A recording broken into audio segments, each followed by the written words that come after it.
Imaginez un monde où tout semblait possible, où la Terre était vaste, sauvage, mais où un homme, un seul, allait redéfinir la carte du monde. Cet homme, c'était Gengis Khan, et son empire, l'Empire mongol, allait devenir le plus grand empire terrestre de tous les temps. Mais comment un simple berger des steppes est-il devenu le fondateur de cette machine de guerre imparable? C'est ce que nous allons découvrir. Né sous le nom de Temujin en 1162, Gengis Khan n'avait pas un destin tout tracé. En réalité, son enfance a été marquée par la violence, la trahison et la pauvreté. Dès son plus jeune âge, il a été témoin de la cruauté du monde, son père empoisonné par un clan rival, sa famille abandonnée, livrée à elle-même dans une nature impitoyable. Mais c'est dans ces épreuves qu'il forgea son caractère.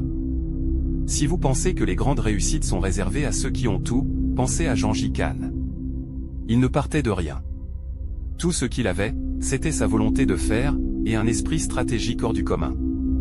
Ce qui a fait de Gengis Khan un génie militaire, c'est sa capacité à s'adapter et à innover. Vous savez, parfois, c'est dans la simplicité qu'on trouve les meilleures solutions. Au lieu de se battre avec de l'infanterie lourde comme ses ennemis, il a choisi la vitesse. Des cavaliers légers, agiles, capables de frapper rapidement, puis de se retirer avant même que l'ennemi ait le temps de réagir.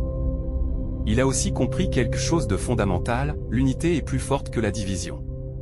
Gengis Khan a rassemblé un peuple disparate, les Mongols, les Kazakhs, les Turcs, et les a unifiés sous une bannière, celle de la loyauté et de la discipline.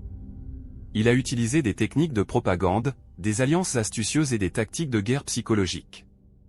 Il n'a pas juste conquis des terres, il a conquis des esprits. Quand il attaquait une ville, il ne laissait rien au hasard.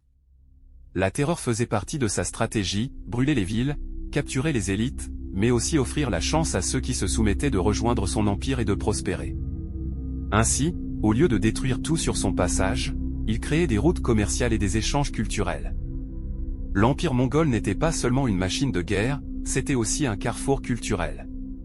Gengis Khan a permis à la Chine, au Moyen-Orient, à l'Europe, de se rencontrer, de commercer, d'échanger des idées, des inventions. Il a instauré des lois et des systèmes administratifs qui, à l'époque, étaient des avancées considérables.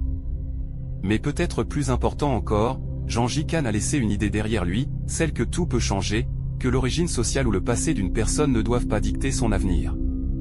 Il a prouvé qu'avec la vision, la stratégie et la détermination, même le plus petit parmi nous peut changer le monde.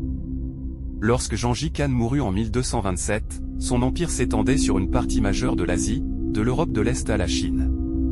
Son héritage n'a pas seulement façonné la géopolitique de son époque, il a marqué l'histoire de l'humanité à jamais. Un empire qui rappelle que parfois, pour conquérir le monde, il faut d'abord conquérir soi-même. Écrit et réalisé par l'historien Mustapha Kaba, si cette histoire t'a inspiré, n'oublie pas de liker et de t'abonner pour découvrir plus de récits épiques. À bientôt pour une nouvelle aventure historique.